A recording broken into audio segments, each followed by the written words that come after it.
Bentornati a un nuovo appuntamento con la 14ª edizione del Premio Verona Network. Anche oggi andremo a sentire alcune delle voci dei protagonisti che si sono avvicendati qui nei nostri studi e quindi io vi lascio e andiamo a sentire le parole del prossimo ospite.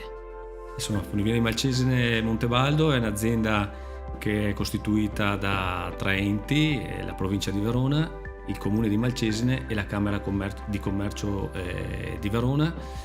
Ha la sua principale attività notoria, la funivia proprio di Malcesine Montebaldo, che trasporta i clienti, le persone da Malcesine, quindi 90 metri sul livello del mare, fino ai 1760 metri di tratto spino, con una fermata intermedia a San Michele.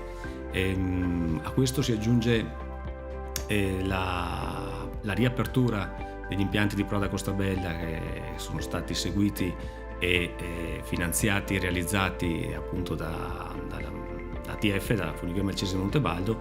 Sono stati riaperti 2 impianti di Proda Costabella, la Cestovia e la Seggiovia, entrambi posto nell'agosto 2022, quindi questo è il secondo anno in cui anche a Prada si è a pieno regime.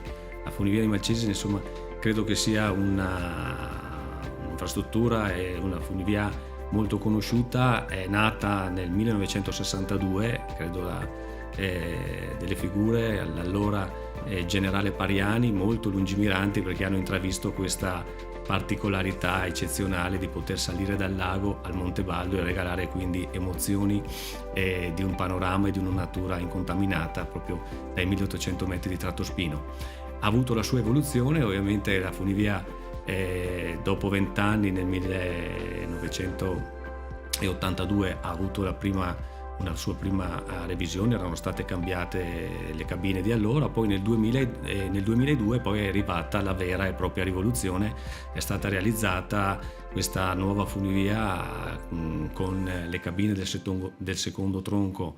Sono cabine notoriamente rotanti a 360 gradi che permettono a tutti i presenti in cabina, quindi in qualsiasi posizione salgano, durante la salita di vedere il panorama sottostante e quindi di godere della vista sul lago. Anche questa è stata una veramente idea vincente, perché è stata la prima funivia con cabina a 360 gradi completamente rotante che ha dato e sta dando molte soddisfazioni. I progetti futuri sono proprio legati ad un restyling e un revamping della funivia di Malcesine. È scaduto la necessità della sua revisione ventennale. Sta funzionando ovviamente con tutti gli accorgimenti tecnici e di sicurezza che andremo a fare nel prossimo inverno 24-25. Sarà una revisione generale che comporta appunto